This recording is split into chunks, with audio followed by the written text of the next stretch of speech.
in the Island of island of Mindanao, Mindanao. and we're down to our last session for today and the third region in the island. And we are here in Davao Region. So just the same outline, we'll be talking about the geographical division of Davao Region.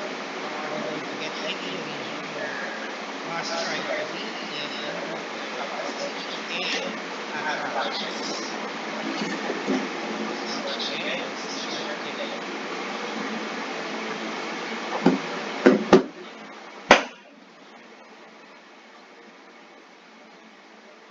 Today, I woke up where a bustling city sits in nature's splendor, where a king stands proud and tall. You can really say, sky's the limit. And for every not too far off wonder, every feast to remember,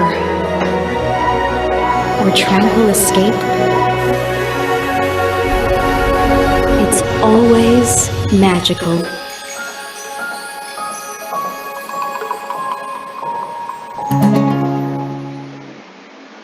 Today, I woke. Okay, so that's an eye view of Davao region. Okay, so kanina po, the first region that we discussed was Zamboanga, your destination for cultural immersion and culinary tourism. Ang Northern Mindanao naman is your destination for adventure, outdoor activities, ecotourism. Now, Davao region naman is your urban getaway in the island of Mindanao. Okay, so Davao region is numerically designated as Region 11. Pangatlo siya sa list of regions natin in the Mindanao Island. It is formerly called the Southern Mindanao. Kaya kung nakita nyo dun sa video na pinakita ko kanina earlier, yung sa Dahican Beach, no? Ina-address pa rin siya as Southern Mindanao.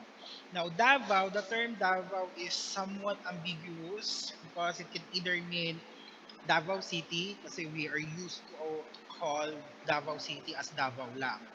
Or it could be the region itself and it could be any of the provinces. No, lalo na kung hindi natin babanggitin yung full names ng mga provinces. So the region is a bustling hub for commerce, education, tourism, arts, culture, and wellness in the southern Philippines, particularly Davao City. Now, because of the presence of Davao City in the area, sprawling na rin yung mga nearby provinces, no, within Davao region. So here is the location of Davao region in the Philippine archipelago. Yeah, so a part of it faces the Pacific Ocean. Kaya medyo prone tong area na to sa storm din. Now, the second map shows the administrative divisions of the Davao region that leads us to its discussion. Okay, so Davao region is composed of 5 provinces. So lahat ngayon na meron na silang Davao dun sa pangalan. Kasi before, naging Davao de Oro si Davao de Oro, okay, dati siyang si Compostela Valley. Okay, so we have Davao de Oro, Davao del Norte, Davao del Sur, Davao Occidental, Davao Oriental, and the highly urbanized city of Davao. So let's start with our first province. That's Davao de Oro. Yan. So the capital of Davao de Oro is Nabunturan. Okay, meron lang siyang 11 na municipalities. So before siya naging separate na province, it used to be part of Davao del Norte until it was made a separate province in 1998.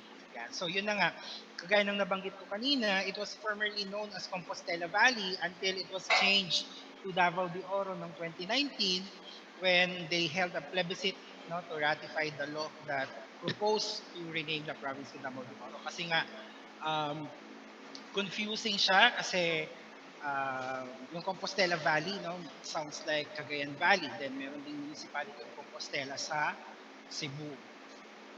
That's why they chose the name Davao de Oro.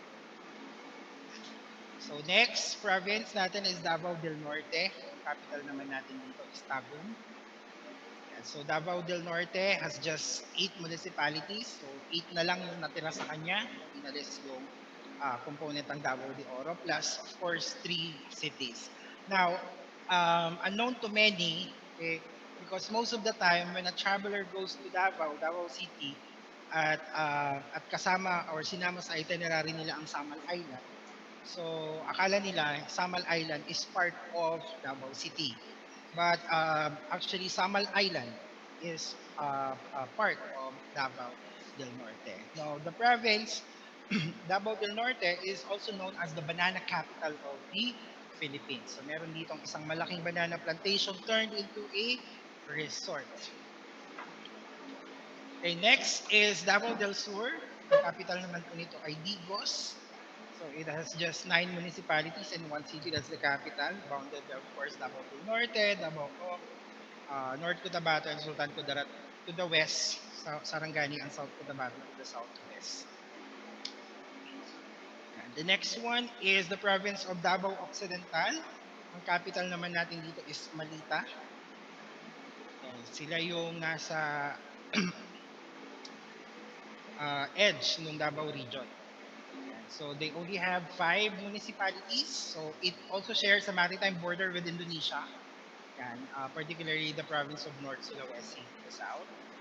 Isa din ito sa mga pinakabagong probinsya natin sa Pilipinas.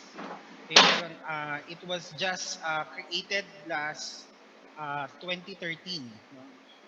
So humugot sila ng lima I think na municipality from Davao del Sur. Okay. Yan. Next is the province of Davao Oriental. Ang capital naman po natin ay Mati. And with just 10 municipalities and 1 city. So kakaunti lang yung mga municipalities, no, ng mga probinsya dito sa Davao Region, pero malalaki. Now, this is the easternmost province in the country. Okay, yung Pusan Point, okay, which is in the municipality of Caraga, Davao Oriental. That's the easternmost part of the Philippines that faces the Pacific Ocean. It's Davao Oriental. And last unit is the highly urbanized city of Davao. Yan siya. Okay.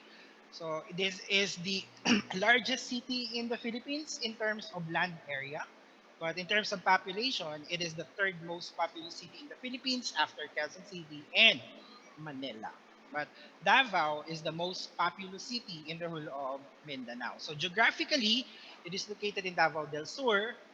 It is grouped with Davao del Sur pagdating sa statistical reports, but the city is governed independently from the province. So Davao City is the center of Metro Davao, which is the third most populous metropolitan area in the Philippines. So Davao City also serves as the main trade, as the main commerce and industry hub for the whole of Mindanao, and serves as the regional center for Davao Region. So dahil sa presence din ng madaming prutas dito sa Davao, particularly durian, kaya nicknamed din siya as the durian capital of the Philippines. So there you go, the administrative division of Davao region. Now let's move to the transportation. How do we get in to Davao region? Okay, with reference to the capital, NCR. So the main and the only operational airport in Davao region is the Davao International or the Francisco Bango International, which has flights from most our major national carriers actually, as well as some international flights. But being the only airport in the island that is currently catering for international destinations, it can handle both domestic and international flights, serving several domestic flights to Manila, Cebu, Bacolod, Iloilo, Zamboanga, and other major Philippine cities, and also international flights to Doha, Hong Kong, and Singapore pre-pandemic. Now, for the cuisines of the region sa Davao, ang culinary scene sa Davao is dominated by grilled meat dishes. But the most common dish served in the city is also kinilaw. Okay. Then they also have the sinugba, or sinuglaw rather, which is a portmanteau of sinugba and kinilaw in Cebuano language. And a lot of fruit snacks, chocolates, and cheese. Yan. Okay, for our list, we have here the balbakwa. Okay, so balbakwa is a Filipino, it's a beef stew, actually made from, of course, beef, particularly those collagen-rich parts of the beef and various spices. And this one is cooked for several hours.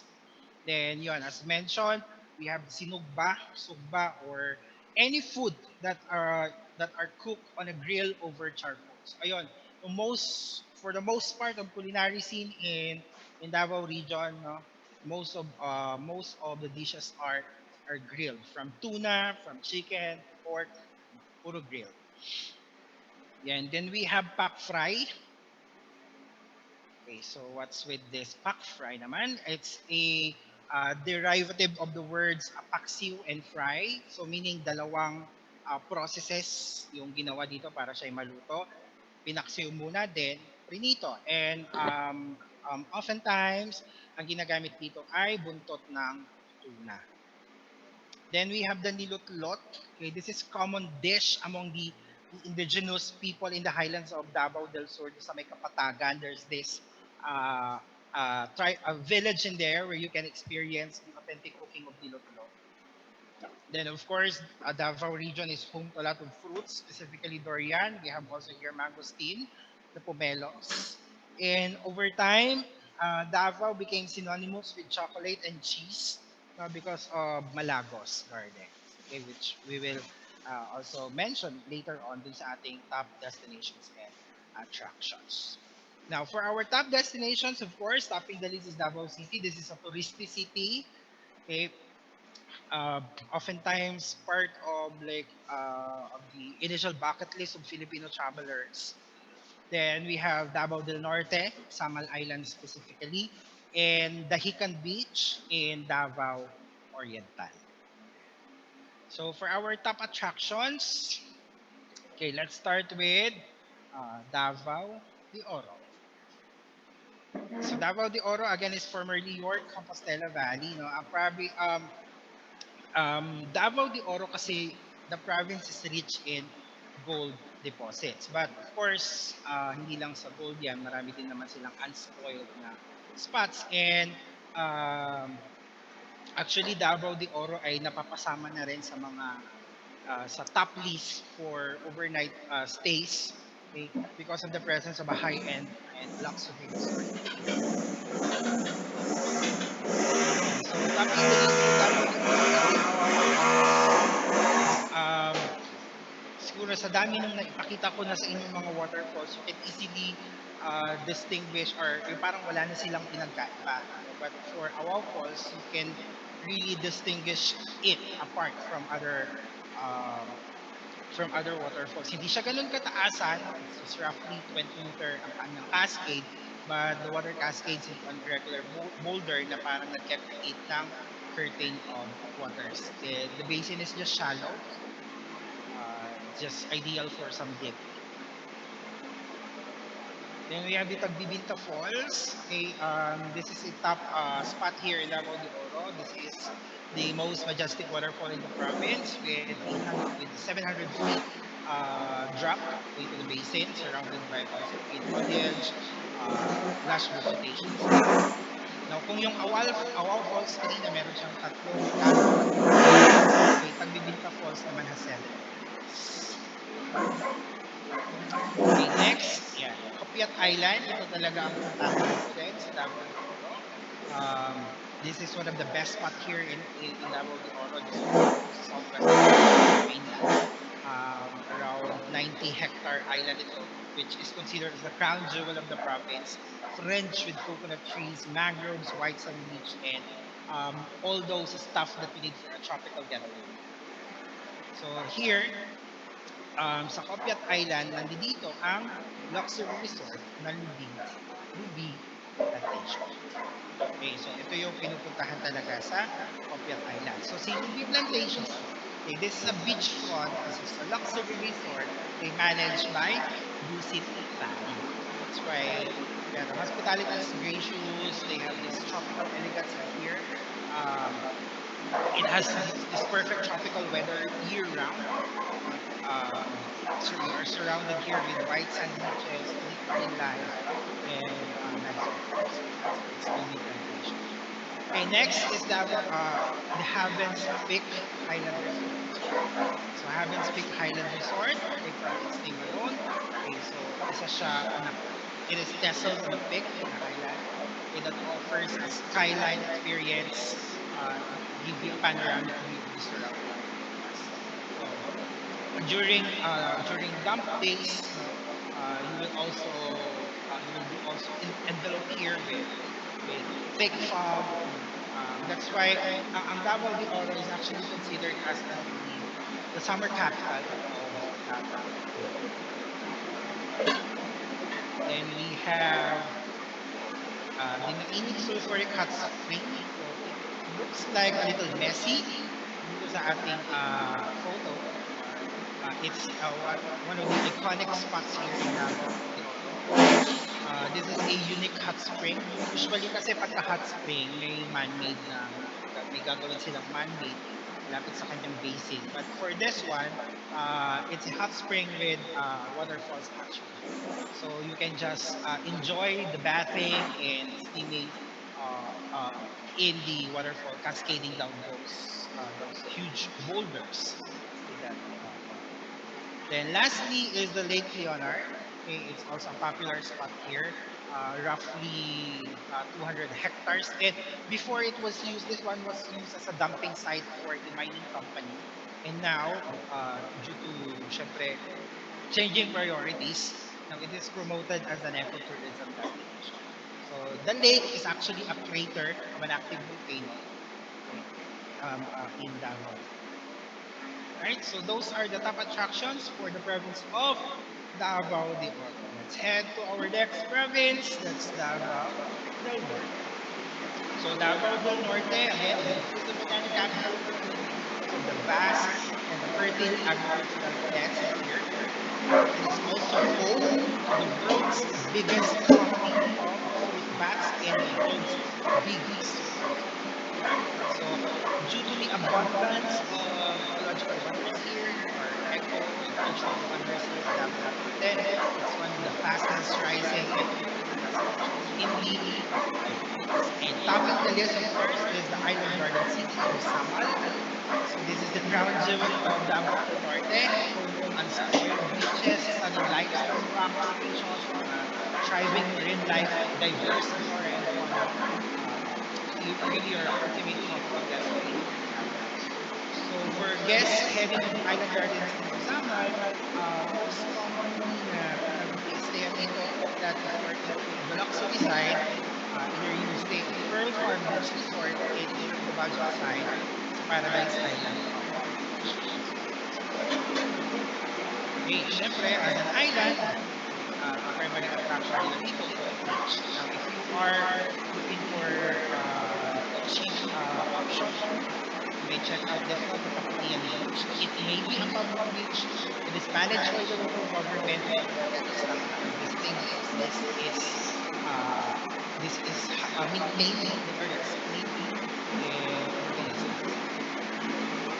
Next is the Monfort Bat Cave. Yan nga, sabi ko kanina, Davao del Norte is home to the biggest colony of fruit bats, and that's Monfort Bat Cave in Samar Island. It contains millions of fruit bats in here. In fact, it was also included in the Guinness World Record as one of the largest single colony of its kind, 2010.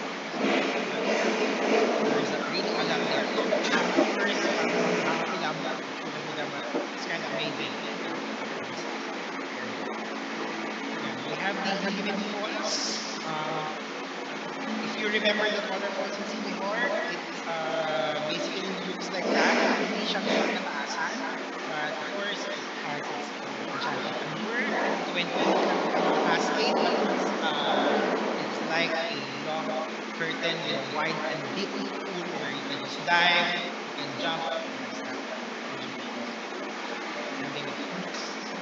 Next is Lutaligot Island. Lutaligot Island is home to some of the most preserved beaches in the entire Davao region. It's actually part of the Lower Samar Island. Um, like almost anywhere in the coast, you can see here sparkling turquoise waters that will greet you with teeming marine life. So, Talikod Island. Next is this small island, Wishing Island, as the name it, just a kilometer away from the mainland Samar Island.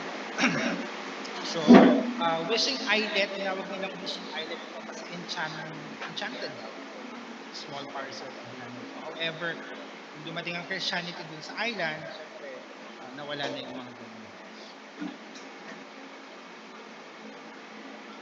Okay, next is the Giant Tacloban Sanctuary. Kung kanina sa Camiguin, meron tayo dong sanctuary for giant clams. Here in Davao del Norte, meron din naman tayo sanctuary. So this Giant Tacloban Sanctuary spans for approximately 15 hectares of area in the sea. Okay, it is one of the exciting spots here in Samal. Um, so this giant taklobo or the tridacna, so is this these are large saltwater clams. Okay, they have heavy shells. They are fluted like 4 to 6 folds, and they're mostly found in coral reefs or the inland areas of the ocean. So luckily, we have a sanctuary here in the Philippines, and specifically nga here in Davao Oriental. So according to records and sa mga local there, the sanctuary has at least 8,000 mature giant clams, and it's part of actually of an ecotourism program, which is the Taclobo tours. But however, nowadays itong mga Taclobo na to are already considered endangered, but thanks to the intervention of Davao del Norte State College, nape-preserve at na-maintain ang mga giant clams natin. Okay, next is the White House. Yan. This they call this White House in Samal. Okay. Um, this White House, it's like a heritage house, but the significance of this is that ito yung headquarters ng Mongkadista before, okay, during the early days, during the before World War II. So these are a group of people na noted for eating raw and uncooked food, no fish, no meat, and a lot of stuff. The Mongkadista's White House. Then outside, let's go outside Samal. Si Iho Plantation Banana Beach Resort. Ito yung na-mention ko kanina na isang malaking banana plantation that has also a full-fledged resort. This is nestled on a sprawling 700, 800-hectare property with a thriving banana plantation and coconut plantation and a fully functioning industrial zone. So it has established itself as the first agro-ecotourism residential district in the country using the natural landscape of the plantation. Okay, they use this to increase awareness and promote sustainable tourism and nature conservation to visitors. So that's Iho Plantations Banana Beach Resort. Ayan siya. And so you can also visit their packaging area, just like the Dole Plantation in Bukidnon. And next is the Rosary Garden. So this is here we can found the largest rosary. Yan. So this is home to this roughly 90-meter long rosary, which is approximately 3,000 kilogram made of link beads, lining the pathway towards that bronze statue of the Risen Christ, the Rosary Garden. And next is the San Agustin Botanical Park. So this is a perfect getaway if you want to escape the hustle and bustle of the city, the capital, and you can just enjoy here this wide collection of endemic and exotic tree species. According to record, there are 37,000 different trees here in San Agustin Botanical Park in Bago. Next is the City Hall of Tabo. Ito yung bago nilang City Hall, which was just inaugurated, hindi naman ganun kaluma pa. Okay, It's a state of the art with modern architectural design building with colossal structure and environment friendly design and technology. So that's the thing na nag-a-attract ng bisita kaya nagiging stopover ang Tagum City. Then there you go, that's the facade. Next is the Royal Road. Yan, or the Daang Maharlika, which welcomes visitors in Tagum City. So it's a very wide avenue that is neatly lined up with coconut trees. This is an entrance to the city, approximately like 7 kilometers from the city center. So Royal Road. Okay, next is the Tagum City River Cruise. So mas maiksi siya compared to the other river cruise in the country, Zobo, for the matter. Okay, but it's a must-try destination or must-see destination here in Tagum. Unlike other river cruise in the country, wherein you will just ride a floating cottage, you will have your lunch in there, you will be entertained by local singers with Filipino folk songs. Here sa Tagum City River Cruise, meron kayong tatlong area na dadaanan. Um, wherein you will also experience different products and different showcases. Okay, so you will stop by a village which displays Muslim trade and delicacies. You will also stop by to a boardwalk observatory under the shade of century-old mangrove trees, and you will be passing through a floating changge which also sells local goods. So that's Tagum City River Cruise. Then we have Panas Falls, which is deeply embedded within the mountains of Nicorella in Davao del Norte. Hindi siya kataasan, but of course it has its own grandeur, teeming with the unspoiled streams of multi-tiered watercourses. And those are the top spots for Davao del Norte. Moving on to the third one, Davao del Sur, and that includes the highly urbanized city of Davao. Let's watch this first.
Okay, so yun, yung pinakita natin sa video is actually the Davao City.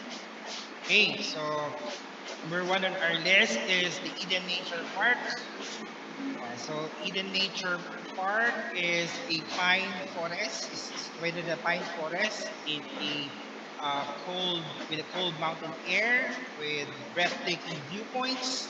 So it's a relaxing place in a highland that you can easily visit from the city center. It features homey accommodations. There are various restaurants in here that uses freshly harvested ingredients from their gardens. Okay, you can have fun and outdoor activities, hiking trails, and a cultural village. Next is the Malagos Garden Resort and Chocolate Museum. Yeah, so when you visit the Philippine Eagle Center, you may just drop by to Malagos Garden Resort. So this is a 12-hectare nature park, a popular spot for its butterfly sanctuary. They have here their orchid forest. They have a bird feeding dome, and of course their chocolate museum. So Malagos Garden Resort and Chocolate Museum ang nagpakilala sa Davao ng cheese at saka ng chocolate. So they have this great production of chocolate pastries there in Davao, in Malagos specifically. Okay, next is the Crocodile Park. Okay, the Davao Crocodile Park is also a top spot here. Thousands of cultured crocodiles can be found in here. If you are fascinated with these reptiles, then this is a go-to place for you. So nearby, you can also drop by to Davao Butterfly House and Mindanaoan Cultural Village. Next is the Philippine Eagle Center. Also, the rainforest in Mindanao is actually home to this great Philippine eagle, which is our national bird and one of the largest eagles in the world. So when you visit the Philippine Eagle Center, you'll get a chance here to meet this critically endangered eagle. So they are bred in here and for their eventual release into the wild. So the Philippine Eagle Center resembles a typically rainforest, which is a great place to get a feel of nature. Yeah, Philippine Eagle Center. Next is the People's Park, okay, which is one of the most popular park in the entire Philippines. This is a well-maintained public park in the city center. It features a gigantic statue of the Philippine Eagle. There's this durian-inspired dome in here, also fascinating sculptures of the local artists, and a paved walking path covered by, of course, shady trees. Next is the Jack's Ridge. So if you want to have a panoramic view of Davao City, then make your way up to the mountain here in Jack's Ridge. So you can enjoy your sumptuous dinner in here. There's a lot of restaurants also in here that you may try. Okay, next is the Museo Davaoeño. Okay. This is one of the most interactive museums in the country where you can have a glimpse of the rich cultural heritage and history of Davao. Next is the Bone Collector Museum. This is another pride and landmark of Davao City. This is the only bone museum that can be found in Mindanao. Among the attractions here are large sperm whales, jaws of shark, the Cambodian python, and over 200 preserved skeletons of various animal species from different environments, yung mga galing sa plains, galing sa shallow seas, galing sa tropical rainforests, sa lowland regions, and even mga rare na skeleton ng mga rare species of sperm whales. They have it here in the Bone Collector Museum. Next is the Rojas Night Market. So if you want to buy ukay-ukay, just like in Baguio, if you want to eat street foods, if you want to have affordable massage, if you want to eat durian, and if you want to try the famous Mangdanis ice cream, then Rojas Night Market is the place to visit. So the stalls usually start or open at 6 p.m. daily. So parang ano siya, what in Bangkok, Kaoyao Street, kind of, I forgot the name.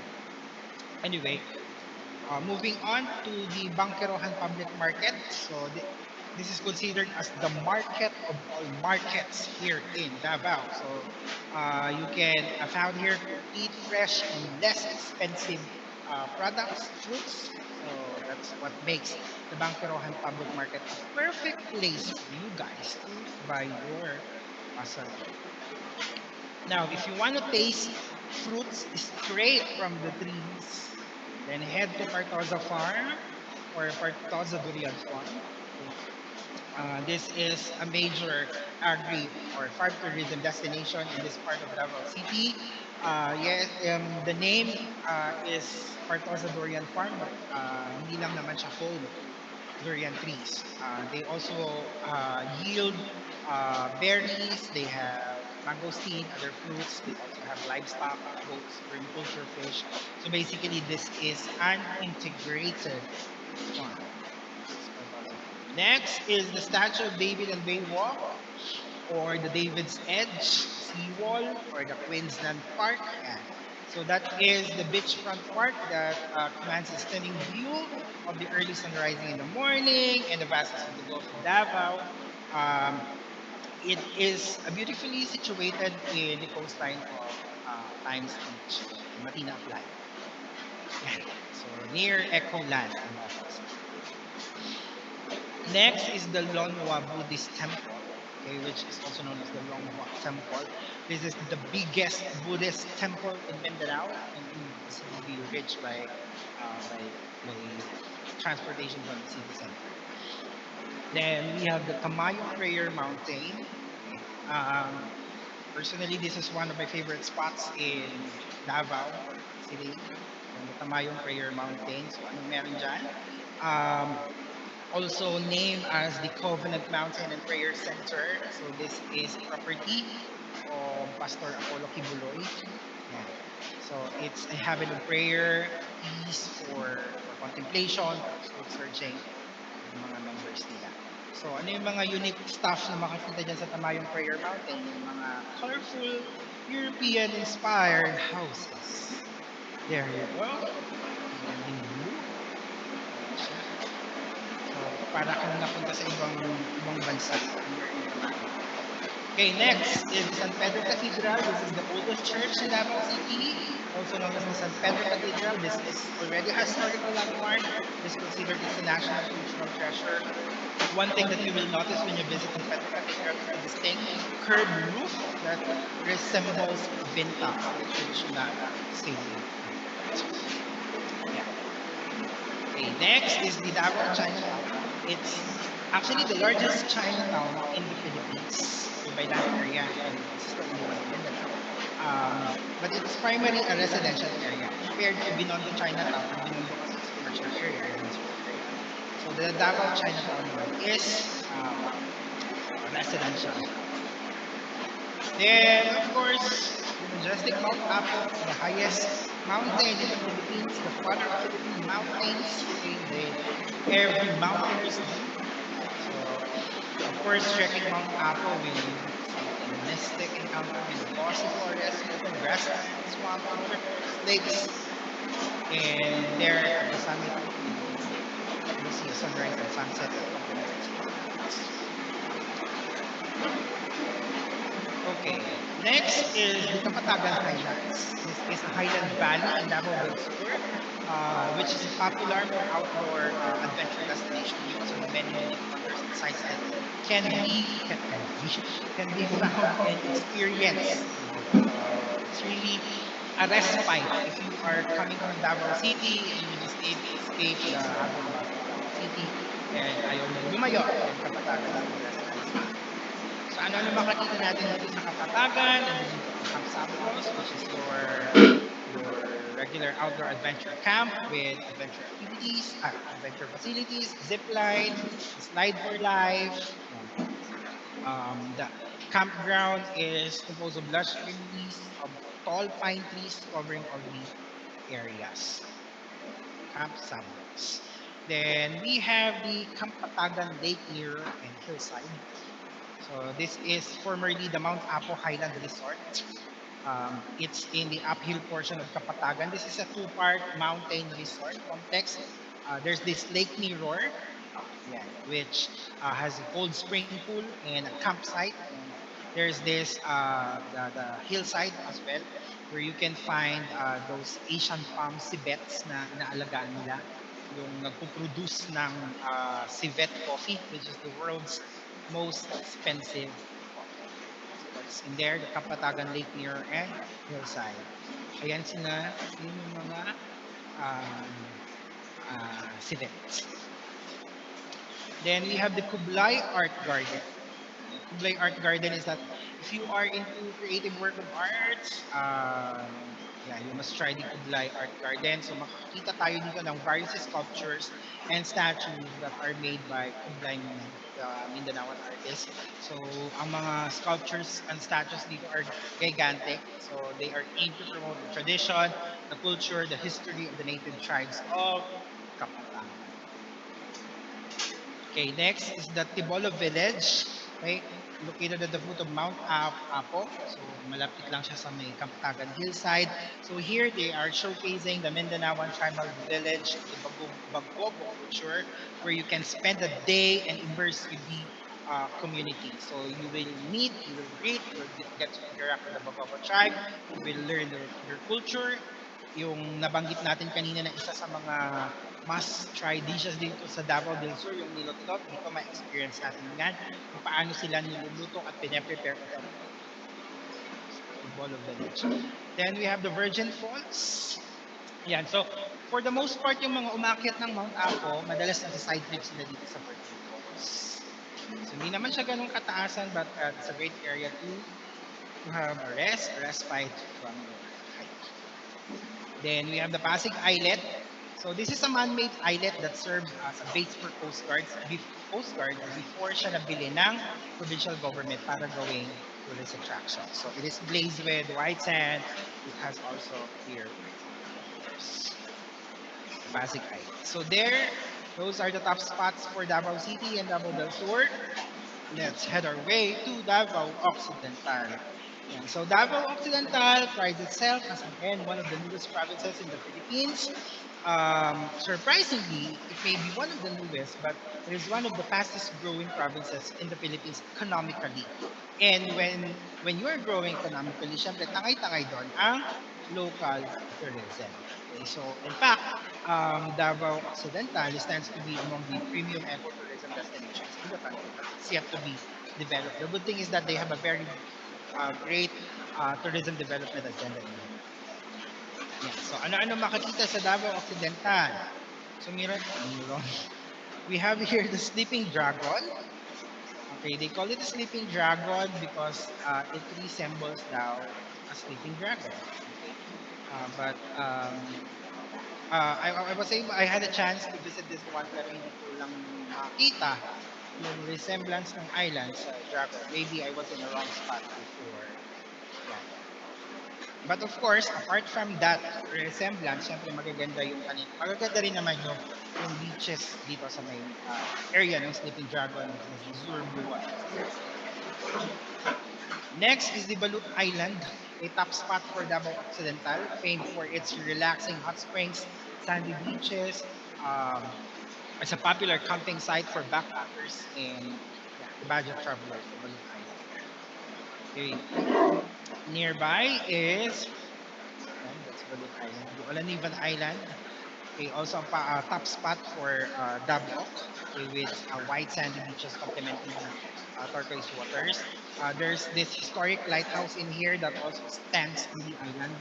And from there, you can have a view of the islands of Sarangani and Balut. You could remember that province. So the Sarangani I've been mentioning here is an island which is still part of Davao Occidental. So that's different from the Sarangani province. That's Olanivan Island. If you want to have a great look or an overview, or if you want to have a vantage point of the vast ocean bordered with towering mountains, then head to Donmar City Overview. So you will be greeted here with a view just like what you can see in Aurora, facing the Pacific Ocean. So there you go, hindi pa ganun ka-comprehensive ang list natin for Davao Occidental as many of the spots are yet to be developed. So let's move on to the last province. That's the province of Davao Oriental. Kung kanina sa Davao Occidental, meron tayong sleeping dragon. Dito sa Davao Oriental, meron naman tayong sleeping dinosaur. Ayan, mas mukha na siyang nakadapang dinosaur. Diba? Yan, it really resembles. So, pero may mga ibang chika pa ang mga locals dito kung bakit siya naging shaped like a dinosaur like that. Okay, so in here, you can actually climb to the summit of the sleeping dinosaur. So you can have here a nice view of the blue seas and the lush mangrove forest area. Okay, next, crown jewel for Davao Oriental, the Dahican Beach in Mati. It's one of the well-known beaches near Davao City. So aside from the long stretch of white sands here, it also boasts the beach also boasts of its turquoise waters and of course the waves, which is great for paddling and skimboarding. So those are the favorite activities there. And also surrounding the beach are tall coconut trees. Yeah. Next is the Aliwagwag Falls. Okay. So Aliwagwag Falls is considered as the highest waterfalls in the Philippines. So it just a photo, it may look like parang napakabundok naman yan. But it has actually 130 impressive cascades and collectively measured at 1,100 feet. So it has also multiple pools like our Cascade My Pool, where you can have your rejuvenating swim. And then adding to its enchanting view is the lush forests and the green vegetation. So this is the top spot for Davao Oriental. They also have their version of a curtain falls in Kampawan Curtain Falls with an impressive 60 feet width, okay, said to be the widest waterfalls here in the entire province. Hindi man siya ganun kataas, 20 feet high, but it has also a wide and shallow pool where you can swim all day long if you want. So yan, yun yung ibang angle ng Kampawan Curtain Falls. Next is the San Bonifor Island, which is also a popular spot. Just a 3-hectare island managed by the Diocese of Mati, boasting of its white sands and the pure waters. Also teeming with diverse marine life, ideal for if you're looking for a place to dive here in Davao Oriental. This is the San Victor Island, a place to be.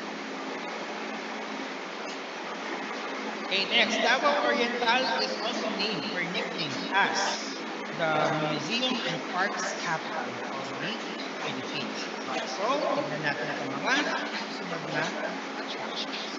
Let's start with the Pintatagan Local Park with the very iconic pink letters ng Davao Oriental. So, if you're hunting for parks and museums here in Davao Oriental, so dito tayo mag-uumpisa sa Pintatagan Local Park sa may boundary ng Davao Oriental and Davao del Norte.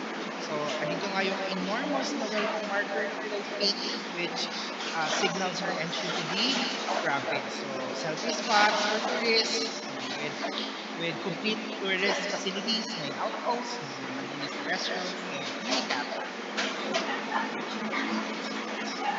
And then we have the Subangan Provincial Museum. So this is the Center of Arts and Natural History collection of Davao Oriental, and it also serves as a provincial museum. So may mga selected collection dito ng mga